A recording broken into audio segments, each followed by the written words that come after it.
Alright y'all, so check out this quick review on this Sony XAV1000.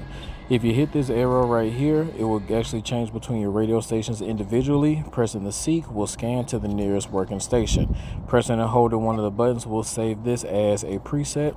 The home button is at the top left hand corner. When you press it, it brings you to the home screen where you have two sliding menus.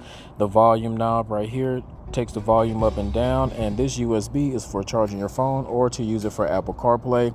The Sony 1000 does not do Android Auto. Now, to pair your phone through Bluetooth, once you go to the Bluetooth menu, you will notice that the Bluetooth symbol is solid.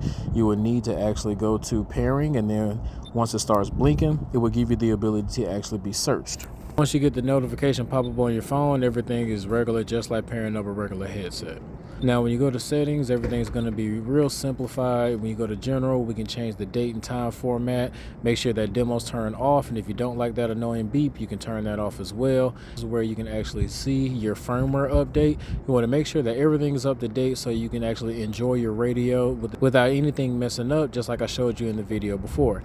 Now, in the sound section, they have extra bass. Here is your 13-band equalizer, where you can go in and adjust the hertz to your liking. Next, we have the fader and the balance, and right after that, we have the crossover. Now, it's not going to be as detailed as the last Kenwood that I showed you in my previous video, but it does give you the ability to change the high pass filter and the low pass filter. So if you need Bluetooth and Apple CarPlay and you want something simple, $299 is a good price for this radio.